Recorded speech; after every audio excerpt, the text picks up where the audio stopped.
Hello and welcome to the Rank and Report football show from Washington, D.C. to London, England. I am your host, Adam Booker, and I'm joined, as I always am, by Mr. Charlie Gordon. How we doing, Charlie? Really good, mate. A long time out of the hot seat, trying to shake off a bit of that rust right now as I get back behind the microphone. But, new update to the show. We're now audio only for the time being. So, I'm feeling more comfortable behind the veil of, just my voice. No one can see me at the moment. I feel like, I don't know if you have this in the US, but I feel nice when I'm out in public and I've got my mask on because it's like no one can really see what's going on. That's how I feel right now, but in like podcast mode. Yeah, I these days don't try and maintain my mustache or anything like that. But the one thing that it does bother me from is people can't tell if I'm smiling or not. And I feel like I can tell when other people are smiling, like they'll get little creases near their eyes or their eyes will squint or whatever. So like if someone holds the door open for me or something, I feel like people may think I'm really cold, but I don't know. Like I'm just a cold, callous person that doesn't smile, but I am smiling. I'm not a cold, callous person.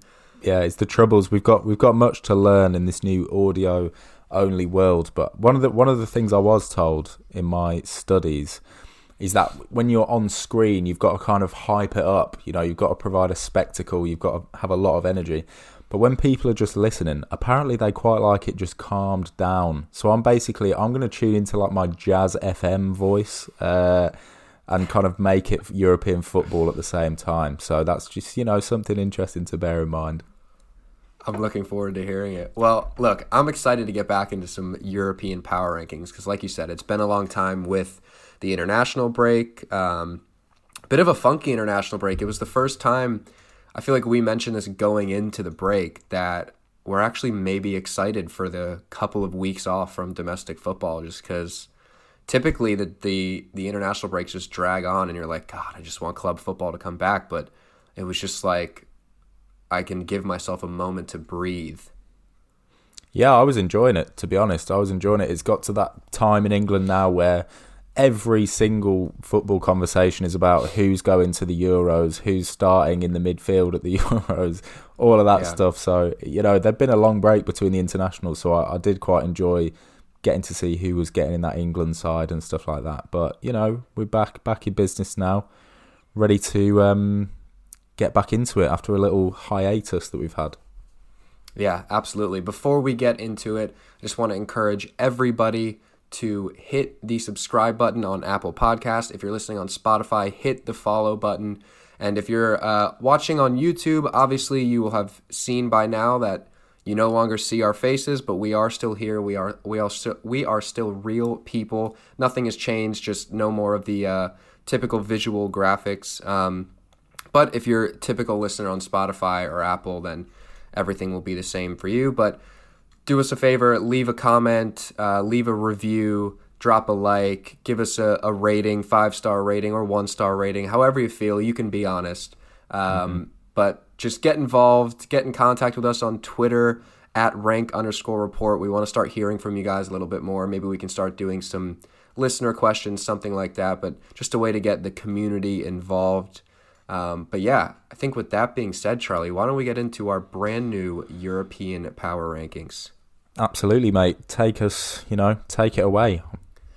All right, coming in at number 10 is Manchester United, who were previously unranked. They haven't been ranked in a while. But look, they're sitting at second in the Premier League, so I think it's about time we get them back into our top 10. A couple of good results lately for them. They had a impressive 3-1 win against Tottenham in the Premier League last weekend, and then another really impressive 2-0 win in Granada in the Europa League, and then that 2-1 win against Brighton as well in the league. Look, it's kind of same old with United. They're starting to find a bit of consistency. Bruno continues to be a force. Like I said, second in the Premier League. They're sitting pretty in Europa League. It's kind of turning out to be a successful season, Charlie, when it seemed like at the beginning, they were dropping points at home to Palace and, there was the 6-1 loss to Tottenham early on, and it seems like they've really turned that around, and they could be walking away with, maybe a European trophy this season.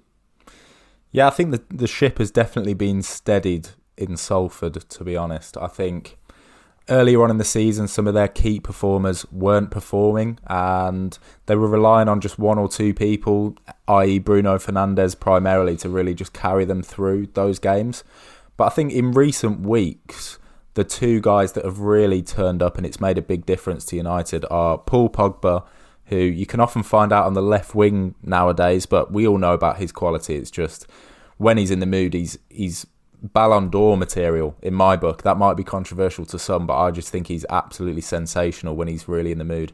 And another one is Mason Greenwood, who had a fantastic season last season.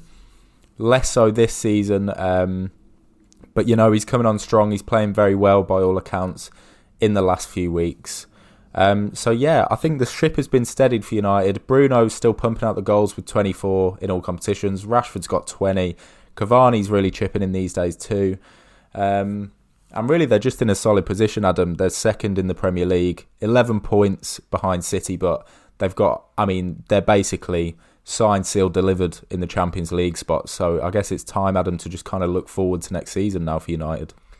Yeah, I think this summer is going to be a really important one because I think, like you said, they've steadied the ship, and I think they're setting a really good base with this team. I think the spine is starting to show up. Harry Maguire has been impressive in the second half of the season. We talked about him a lot on the show in the beginning of the year. It was hard to watch this United defense, but Luke Shaw has improved. He's been brilliant for 75% of the season now. Harry Maguire and Lindelof looks like a potentially impressive pairing. They may need to get somebody in there, somebody else other than Lindelof in there with Maguire, but as of late they've been all right. So the spine of this team is there. I think this summer, the business that they do in this summer transfer window is going to be really important. But one guy that you mentioned that I just wanted to highlight is Edinson Cavani. This guy blows me away, Charlie, because there was not really any other clubs in Europe that were willing to take a shot at this guy for free when he was leaving PSG, which when you're seeing now, granted, he's not playing all that much, and he's not in double-digit goals. But when you see the quality of the goals that he scores, he's proving that he's still a lethal top-class striker. Yeah, over the course of the whole season, it kind of looked like he's not played much, but he's really grown into this team. And United and Solskjaer know what he offers now at this point of the season, and they're really beginning to utilise it. He does a lot of the things that players like Martial and Greenwood haven't learned how to do yet. Is that they're the only things that you can learn through like a 15-year career in the game. And they know at this point, if you put a cross in and he's getting his head on it within 10 yards of the goal, there's a very good chance it's going in. So it's about learning how to use him. At this point, they've learned very well. Cavani's been really effective, and he's that guy with plenty of emotion. And I'm sure United fans love him dearly. But I could go on about United all day, Adam, but I think it's time for me to move on to number 9, and that is Lille, who are top of Ligue 1 at the moment, 3 points clear of PSG after a huge win at the Parc des Princes, 1-0. That was a couple of weeks ago, which put them 3 points ahead of PSG. After that, a 2-0 win away at Metz. So Lille really flying at the moment. They're just, on the verge of causing a massive upset.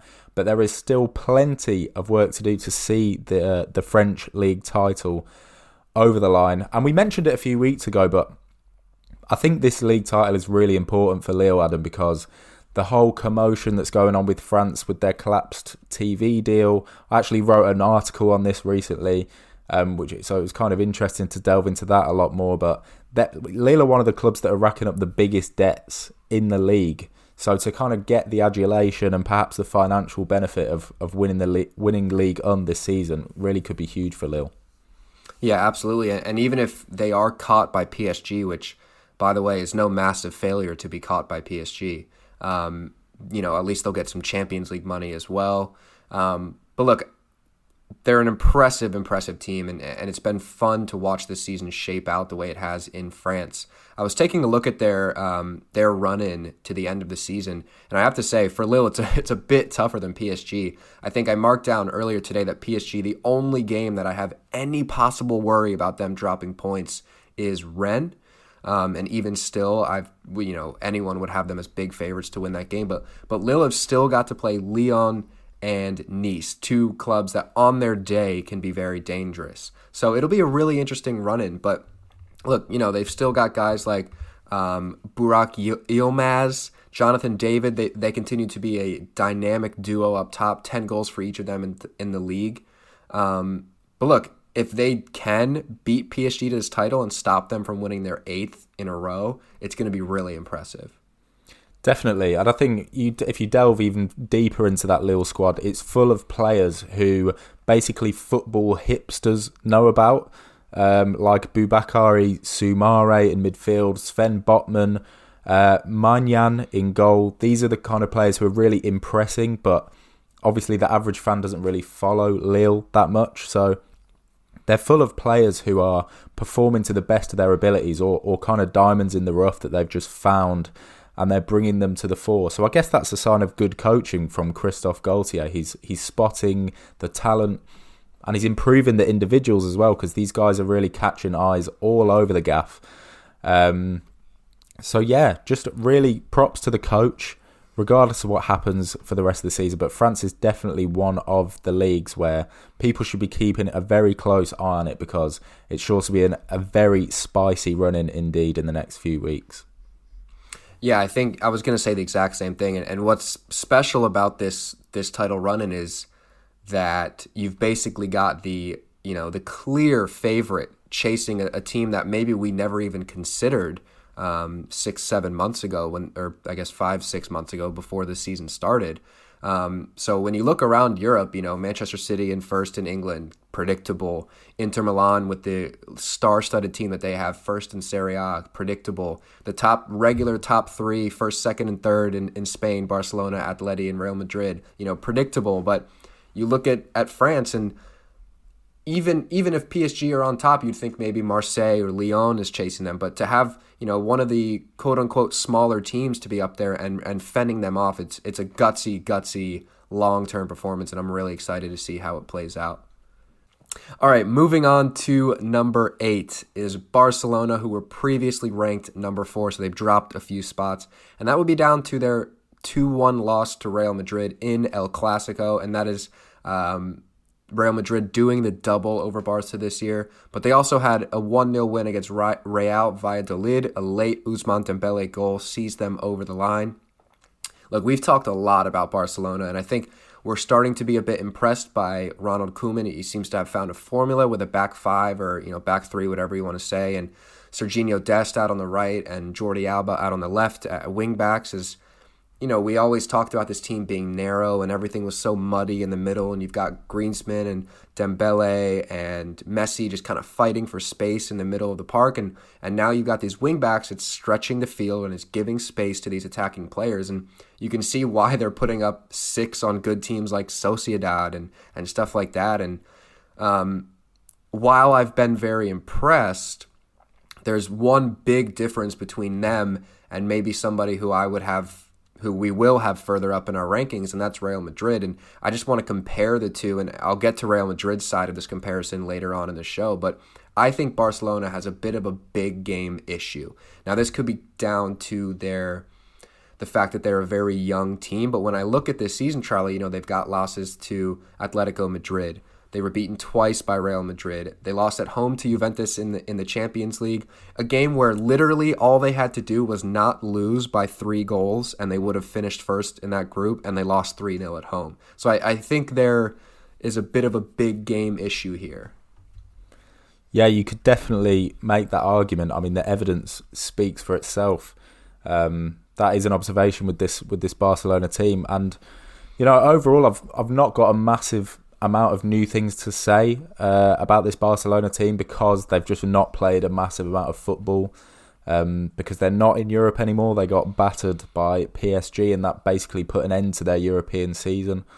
But I'd join Adam and say that the wing backs have been hugely impressive. I think that just makes them a very balanced team. When they fly forward, Jordi Alba and Serginho Dest, it's a lot for the opposing defence to deal with. It really is an awful lot. They can be overloaded in an instant, but they've got the pace to also get back at the same time. And, talking of spicy run-ins, as we did, a few minutes ago, I'm going to talk about the run-in in a bit more depth later on in the episode.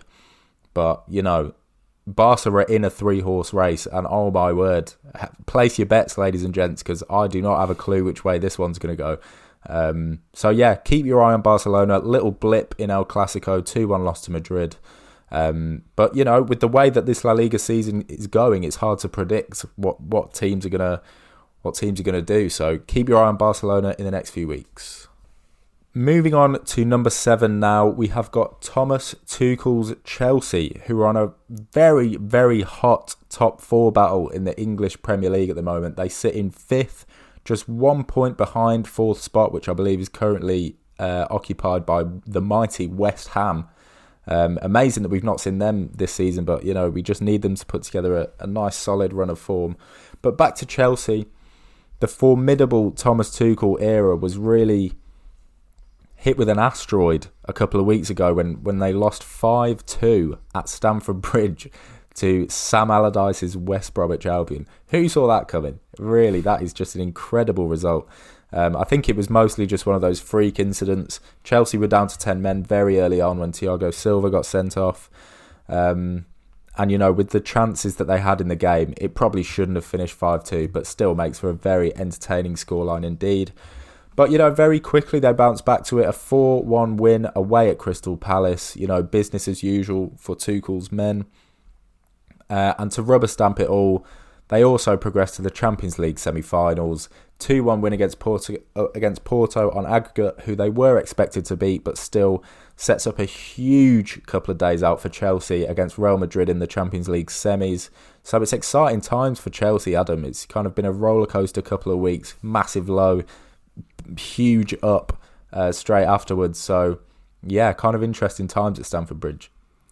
It is, and what's interesting is when I sat down to kind of write my thoughts down on Chelsea earlier today, I was thinking back to our Champions League round of 16 preview, and that was about a week after Frank Lampard was sacked and Tommy Tuchel was brought in.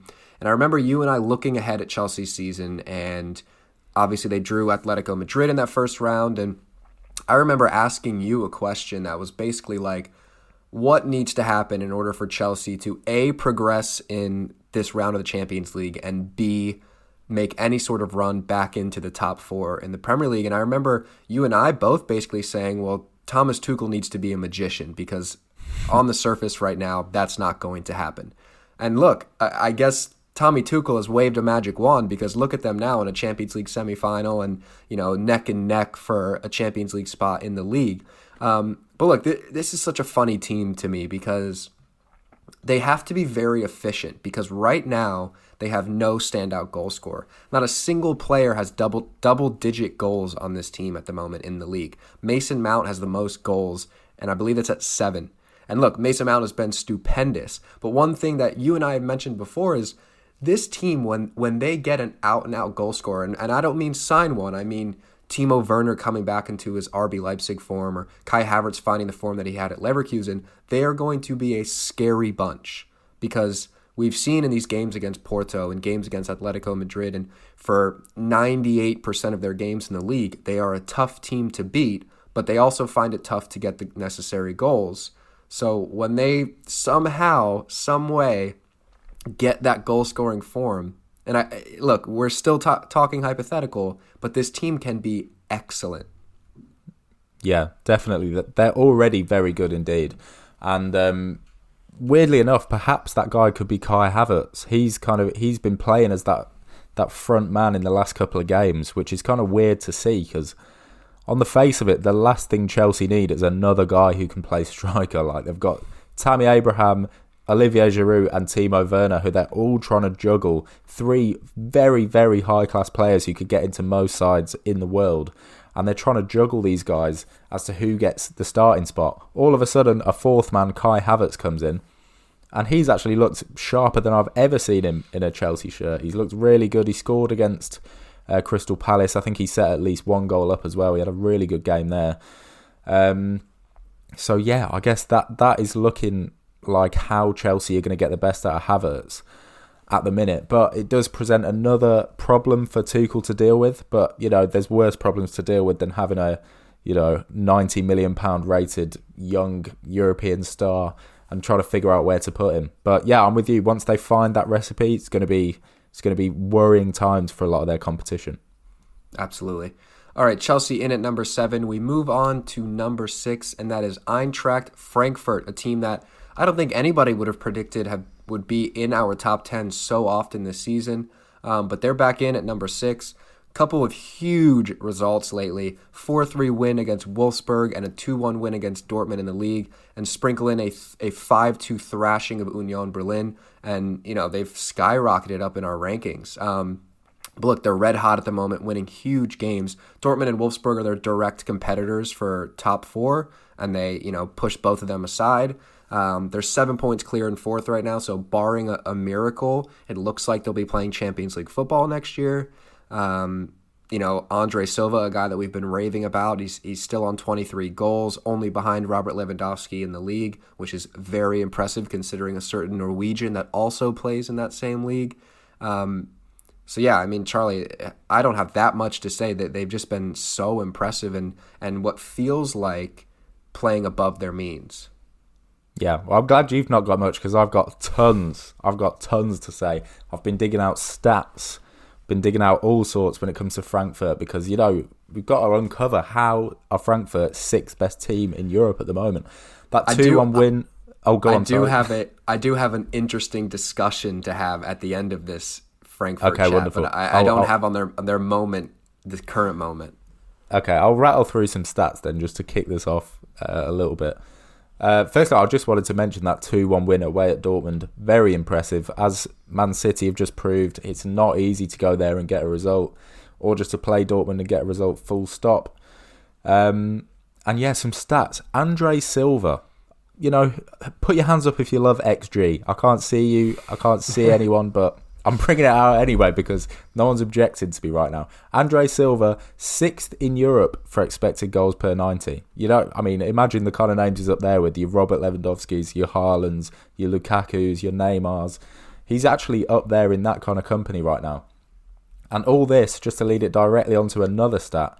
Some of these statistical predictors that you see, they give Frankfurt a 91% chance of finishing in the top 4 now. So when you look at it, there is a fantastic chance for Frankfurt to make a huge improvement on their 9th place finish last season. And I guess a lot of the props there, I've got to go to their manager, Adi Hutter, who I guess we're going to discuss a little bit in a few moments' time. But, what a fantastic improvement for Frankfurt from last season to this season, Adam.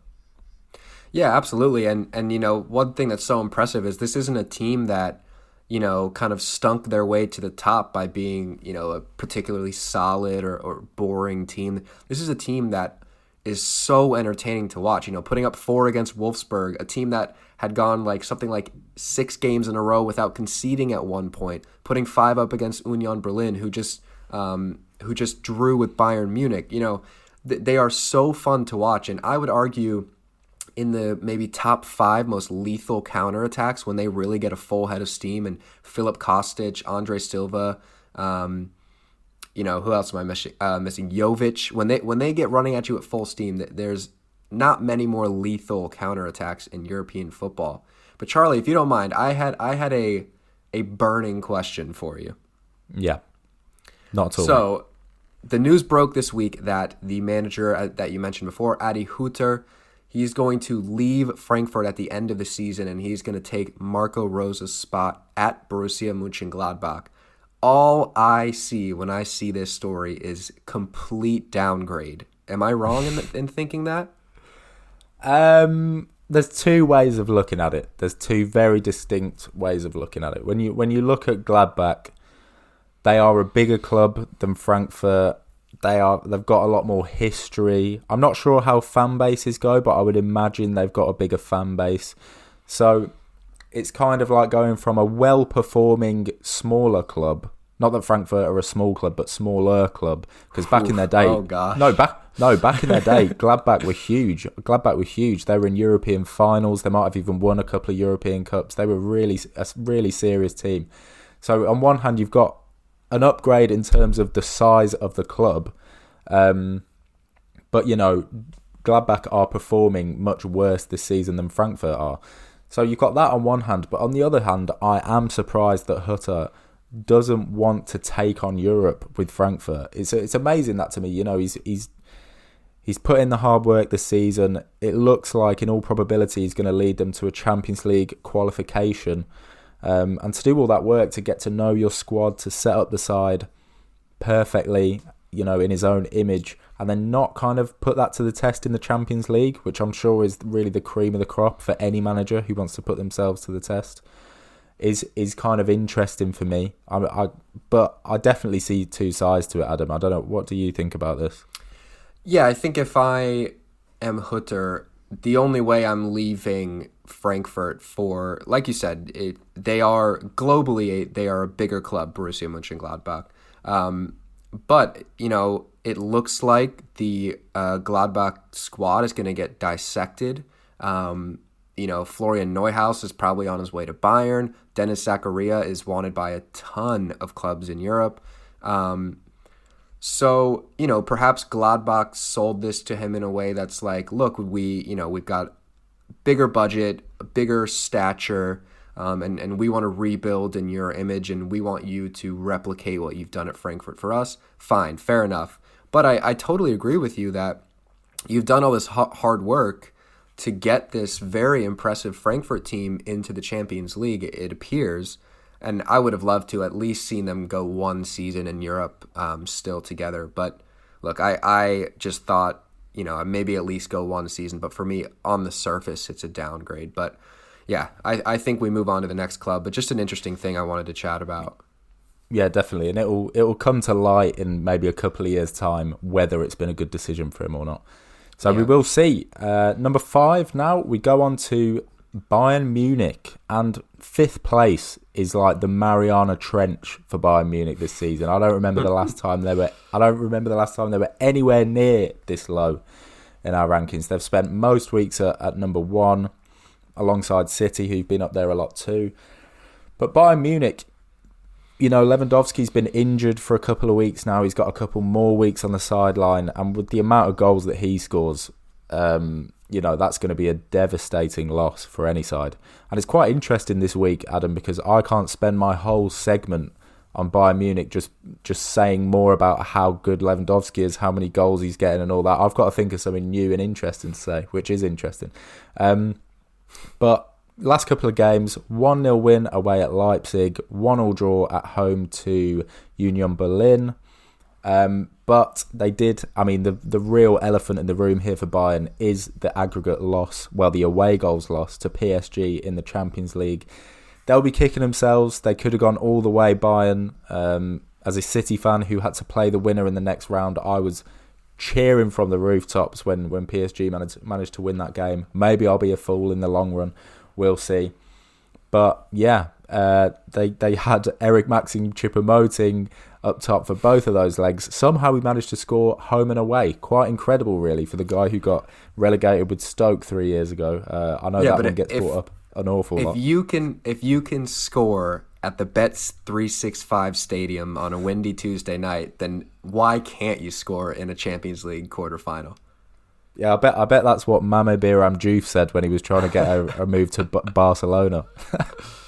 But yeah, that's Bayern at the moment. Still they're 5 points clear in the Bundesliga, but that Champions League loss really would have hurt them. It could have turned a spectacular season into what looks now like a normal season in the life of Bayern. Yeah, absolutely. Look, bad stretch of results, but they're still the big, mighty Bayern Munich, still supremely talented. And obviously, it's no coincidence that this bad stretch of results comes in a bad stretch of injuries for this team. No Serge Gnabry, no Lewandowski, like you mentioned, no Goretzka, no Nicolas Sula in the second leg against PSG. So look, if they get these guys back and healthy again, everything's going to be fine. And I think even without them, everything is going to be fine. RB Leipzig are in touching distance, but look, it's Bayern Munich. They know how to clean up the league late in the season. I'm not too worried about them. Yeah, I think, if you're going to put it in anyone's hands, it'll be Bayern's hands. They won't be phased whatsoever about being... I mean, they were neck and neck a few weeks ago. They really were neck and neck, and they showed a lot of composure to keep winning out, keep pulling slowly away from Leipzig, and that's why they're in the position that they are in now. I do think one little attribute about Bayern really came to the fore in the PSG games, which was the high line. And they just persisted with it. Even when you've got Mbappe, one of, if not the quickest player in world football, playing off to the shoulder the whole game, just preying on you like a great white shark, just literally waiting for someone to knock it over the top. They just wouldn't change tactics, which made it great for the neutrals to watch. But I'm not saying Bayern have got to play a different way because they've had a lot of success this season, but that is the primary reason for their downfall against PSG. Absolutely. All right, so Bayern Munich come in at number 5, and we move on to number 4. And speak of the devil, it is PSG, who were previously ranked number 9, so they've jumped up quite a bit in our rankings. They had the recent, obviously, the 1-0 loss to Bayern at home, but still went through on aggregate. 4-1 win against Strasbourg in the league, an impressive 4-1 win. And then, like I said, that big 3-2 win at the Allianz Arena. Very, very impressive showing in both of those legs. Even if they did lose the second leg, it was still very impressive to keep Bayern out, over those 90 minutes and hold them off from going through. It was really impressive, especially when they had a lot of injuries in defense. I think they started the day with Danilo Pereira in at center back, and he went down with an injury, and he was already in for the ailing Marquinhos. So it was a mess back there, but they stayed strong, gutsy performance. And look, Neymar and Mbappe are just taking over late in the season. So it's funny, Charlie, because obviously there was, they lost in that second leg, but I think if a few of those Neymar and Mbappe chances go in, we're looking at over 2 legs, one of the most impressive Champions League performances I've seen from those two. I mean, Mbappe was running riot in Munich and could have had 3 or 4 in this game in the second leg as well. And I'm just so impressed. I think we've been waiting for these guys to do it in the crunch time, and obviously they did it last year in the one-off games on the way to the final, where obviously they lost to Bayern. But to be doing it over 2 legs against what most people would consider the best team in the world, really impressive stuff. Really impressive, and it makes their league form just that little bit more of a mystery. Still in second behind Lille, but they can do that against Bayern Munich, that against Barcelona. It just makes it a bit crazy. But I guess when you've got Mbappe and Neymar on your side and they're in the mood, it's hard to not use cliches when talking about them, but they are pretty much unplayable. It's impossible to deal with the pace of Mbappe, impossible to deal with the skill, trickery of Neymar. So I don't want to use too many cliches. I'll try and steer away from those two because, everyone knows. You don't need to tune into this show for us to tell you that Neymar and Mbappe are good players. So elsewhere in the side, I think they've always got, since Poch has come in, he loves the 4-2-3-1. He's always got a very solid double pivot in there. Normally Idrissa Gueye and Leandro Paredes. And I guess the fact that they're just really solid in the middle allows those attackers to just fly forward, do their thing, and not really worry about tracking back. And I'm sure that's a big reason why they are so successful, or they were against Bayern anyway. And elsewhere in the side, I would direct attention towards the youngster Colin Dagba. I'd never heard of him before the Bayern game. Shame on me. I should do more research. I should know about people like this. But he's a young guy, really shone. Very, very good performance over the 2 legs. So he's one to watch for the future. But yeah, I guess, I don't know, Adam, let's have a little word on the fact that City are playing them next. We could go on for hours, but I want to try and keep it short. Initially, I was happy that we're playing PSG instead of Bayern, but with the way City just set up camp in the opposition half, the more I've thought about it, the more maybe the tie against City will suit PSG and their ability to hit on the counter-attack. Yeah, now look, I don't think City will play nearly as high of a line as Bayern did. We've seen that this year, that City have been far more reluctant to leave gaping holes in the back like they used to. So that will suit City better than it suited Bayern. But look, when I saw this bracket play out, I basically came to terms with no matter what, I'm not going to want to play the team that we could possibly be playing in the semifinal. There was neither of those two teams I wanted to play, so I guess it didn't really matter for me who we got. But it's going to be interesting. Oil Clasico. I truly can't wait for it. Oh, Clasico. Yeah, I love that. I think, what scares me the most is against some teams you see us keep two at the back and then they'll put the right back in midfield. We'll just have everyone flying forward, a front four, so we got minimal players at the back. I guess we'll see. I'm sure Pep's got his own little wizard kind of idea, little potion for PSG in his mind. So we'll see. Real quick, Charlie. I just 10 words or less. I think PSG have a relatively easy run-in to the end of the Liga season. I mentioned Lille's run-in before. What is your, just real quick, off the cuff, what are you feeling for this title run? 10 words or less. Lille have got a good chance because PSG are so concerned about the Champions League. That's what I'll say about that. Okay, fair enough. More on that in the coming weeks. Anyway, number 3, we've got Real Madrid, who in the last few weeks, they've not even been close to dropping out of this 10. Up to 3 now. This is definitely the highest they've been all season. They keep winning. And it's got to the point now where instead of just saying, oh, same old Madrid, we've got more stuff to say because some exciting, semi-exciting stuff is going on in Madrid. 2-0 win at home to Eibar a couple of weeks ago and a 2-1 win in El Clasico, which is absolutely huge. I mean, add in that they beat Liverpool 3-1 on aggregate, which is still really impressive. Liverpool, not anything like the side they were that last season, but I think the big headline with Madrid at this moment in time is some people have finally stepped up and they're helping Benzema out with putting the ball in the back of the net. That is good news for Madrid fans. Vinicius Jr., he's up to 6 goals, 4 assists for the season. Casemiro's been on 6 for weeks. Asensio's finally turned up to the party. He's on 6. Benzema is still well away and clear, carrying Madrid in terms of goals. 24 for the season for him now. And I'm sure you've got stuff to say on Madrid itself, Adam, but eventually, if not now, I really do want to get onto this title race because, it is going to be just unbelievable in the next few weeks.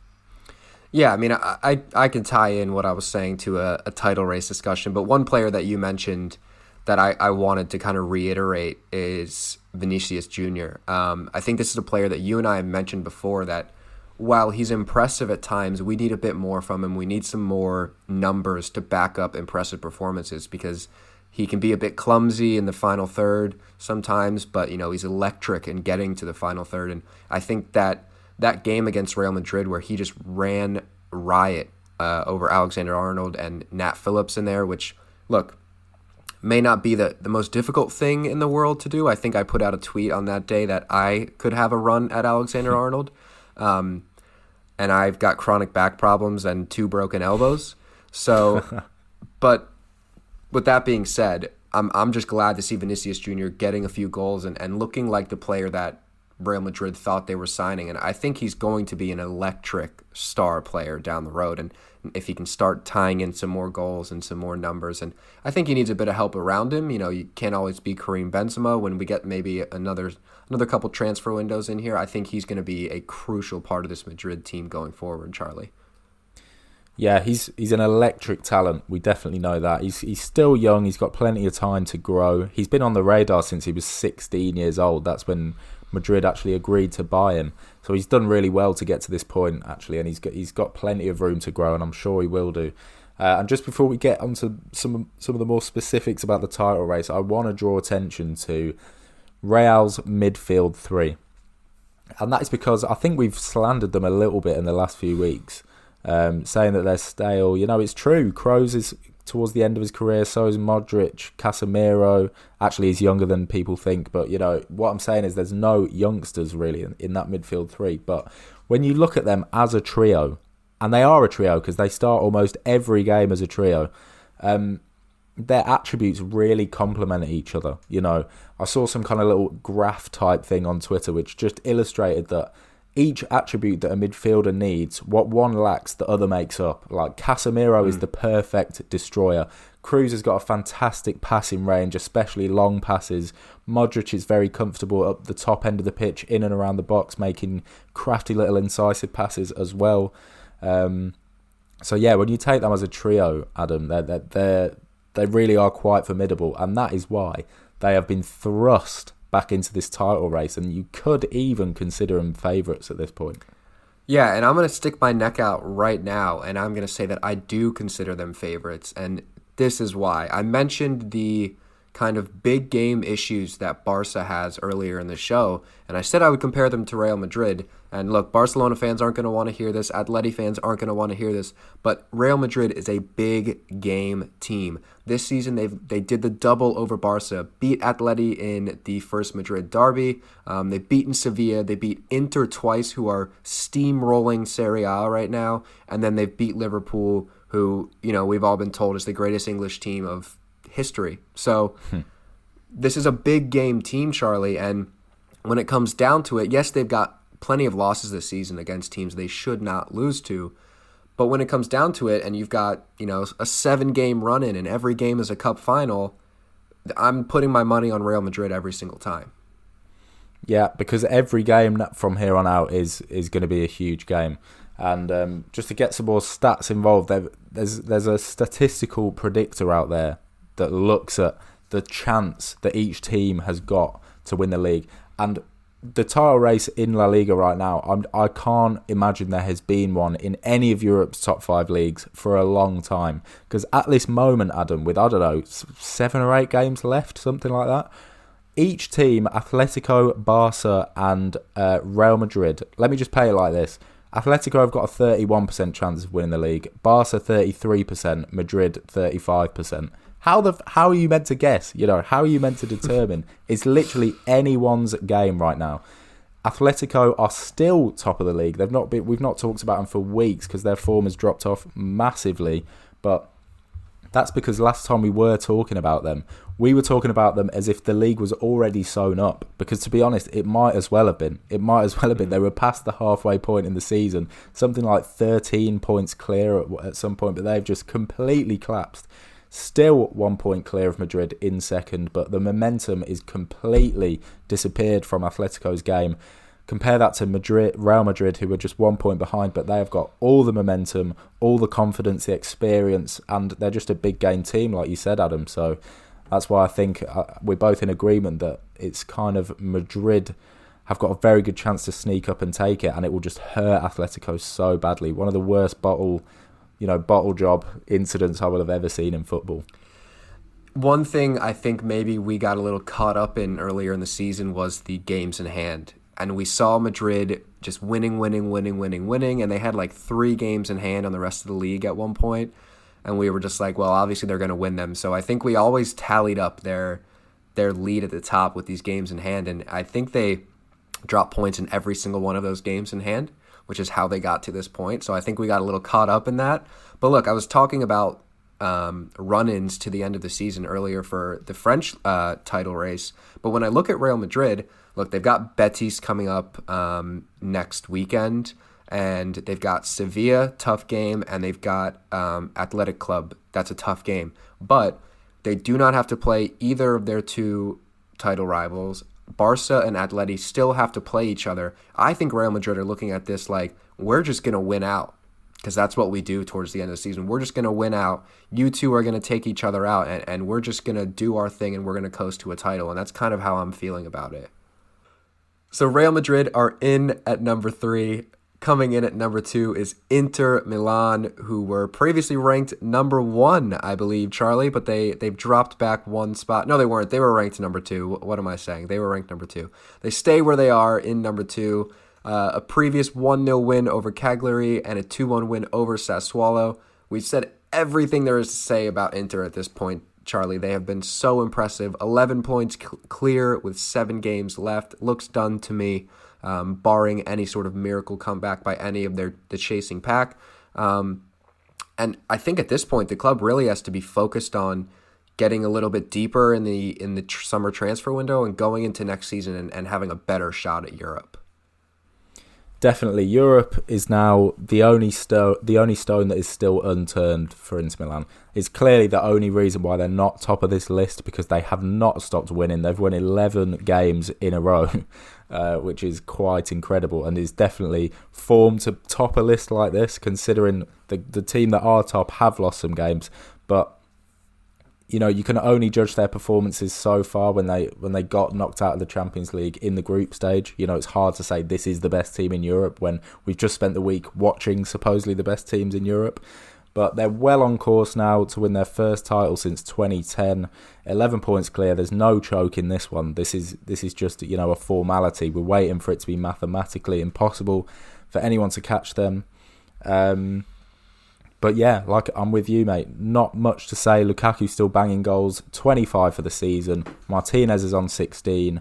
In their most recent game against Cagliari, they did dominate, but they only came away with a 1-0 victory. And that was Darmian late on to take the win. And that's what they've been doing lately, is just grinding out these single goal victories. They've had tons of them recently, but they're just winners. Conte's a winner. He's bred a team of winners, and I'm with you. Now they can enjoy their title win, which is impending any week now, and then it's going to be a very, very interesting summer to see who wants to come and join the party and what they can do in Europe next season to kind of prove a point after they got knocked out this season in the groups.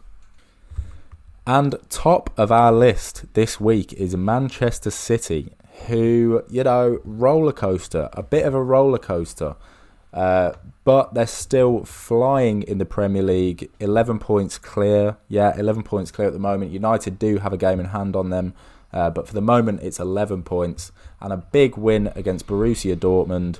2-1 in Dortmund, 2-1 at the Etihad Stadium. Means City have not bottled a Champions League quarter-final for the first time in they've done it 3 seasons in a row, so I guess that makes it 4 seasons. What a relief. What an unbelievable relief for myself and Adam. Pure joy to watch. I'm sure we'll get onto that a bit later on. In the league, a 2-0 win away at Leicester was followed up by a quite bizarre 2-1 loss at home to Leeds. Leeds played the majority of the game with 10 men.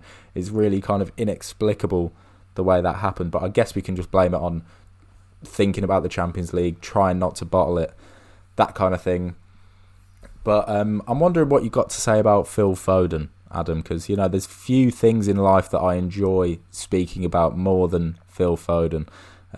He's really stepping up. He's gradually growing into his role at City, which is just a joy to watch, because it has, from the very start, it's been a gradual incline, and it's like, I wonder how far this incline is going to just keep going, because he's just steadily improved. He's not taken a single step back, Foden, and now that he's on the wing, he's really playing fantastically well, and he's starting to take over games, and he did that again against Dortmund.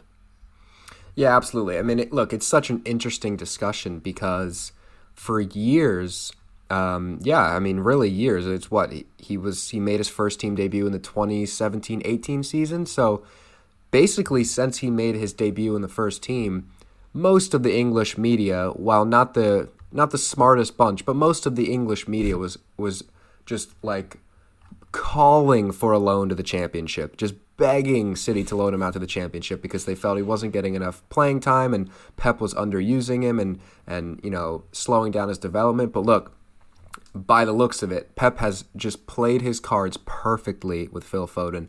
And like you said, the development has been gradual, but it doesn't look like stopping anytime soon. He's just getting better and better by the game. And like you said, playing him out on the wing was an interesting thing that I don't think many of us saw coming, because most of us City fans were thinking, right, this is the, you know, natural heir to David Silva and all that stuff. But he's been electric out on the wing, and he's a kind of player that is exclusive on the wing for City. We have a lot of these wingers that like to dribble, cut in, and, you know, look for curlers, look for back post dinks and stuff like that. But he's a very direct, and even though he's a small guy, he's a powerful player. So yeah, it's been really impressive, and I just genuinely, I can't wait to see what the ceiling is, because right now it looks like a ceiling doesn't exist. Yeah, exactly. It's his real breakthrough season this season. 13 goals, 9 assists in all competitions, including 2 huge goals in the Champions League quarter-final, both legs against Borussia Dortmund. And I can't. Did you? Oh, sorry. Carry on. Sorry, I hope I'm not ruining a stat you were just about to let out. No, it wasn't lips, it wasn't Charlie. a stat. Okay. It's something that you were going to hate a lot more. But carry on. I can't wait. An interesting stat and a pretty unbelievable stat that I actually heard not even 2 hours ago is with Foden scoring in that second leg yesterday. He now joins Kylian Mbappe as the only other player in Champions League history under the age of 21 to score in 2 legs of a Champions League knockout tie. That's not bad, is it? That is not bad from that. And I read a similar-ish stat, which is the Stockport Iniesta with 2 goals now has as many goals in Champions League quarterfinals as the real Iniesta. That's another one. Inject it in me. I love that stat. But what I was going to go on to, Adam, was, and we can be very brief on this, very brief. I know it's coming. It starts with Q. I know it's coming. The quadruple is still on, ladies and gents. The quadruple is still on. I'm just doing it for the benefit of the people, just to lay it out in simple terms. City are in the league final against Spurs, the FA Cup semi-final against Chelsea, the UEFA Champions League semi-final against PSG, and they have all but sewn up the league. Pinch me, for I am dreaming. You know, some huge games. It starts now. I mean, it started even a couple of weeks ago when we played Dortmund, but it really starts hotting up now. There's going to be some stress. I'm going to age about 10 years by the end of the season. It's going to be a tough month unless we win it all. So we'll see how it goes, Adam. That's all I've got to say on that. It's going to be nerve-wracking. Look, there is an 18-day stretch starting from this Saturday where City will play Chelsea in the FA Cup semi-final, Villa in the league, Tottenham in the League Cup final, first leg against PSG, Crystal Palace in the league, and second leg against PSG in the span of just 18 days. I mean, look, I'm not going to live to the age of 30 at this point, but it's going to be interesting.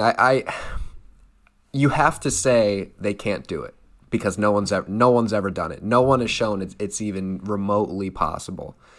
But there may not be a better chance to ever do it. And, you know, it's not like they've got an easy path to some of these finals.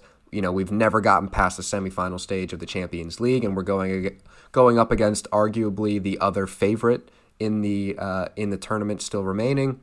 And then same in the FA Cup. You got the tougher of the possible draws against Chelsea, who we were just saying are a tough team to beat. So it's going to be interesting. I think if you get through, I don't know. I don't even want to speak anything into fruition. We'll just see how it goes. I hate the Q word. Yeah, that's fine. We can forget it and brush it under the carpet until next time. All right, so that wraps up our brand new European power rankings. Just to run through that one more time. Coming in at number 10 was Manchester United. Number 9, Lille. Number 8, Barcelona. 7, Chelsea. 6, Eintracht Frankfurt. Number 5, Bayern Munich. 4, PSG. 3, Real Madrid. 2, Inter Milan. And in at number 1, Manchester City. Before we get out of here, I just want to encourage, again, everybody to hit the subscription button on Apple Podcasts, leave a rating, leave a review. That is the best way for us to get visible to other people who may enjoy the show. So if you're enjoying it and you think other people should enjoy it as well, then interact with our episodes, interact with our account, and it's the best way to get us visible to other people. If you're on Spotify, hit the follow button. If you're on YouTube, drop a like, drop a comment, hit the subscribe button. And I think we'll wrap it up there. Any last words for the people, Charlie?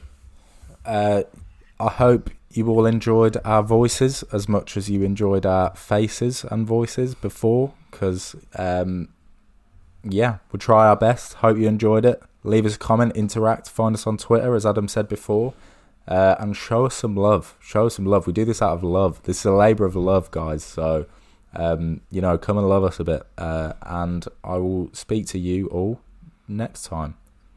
All right. See you.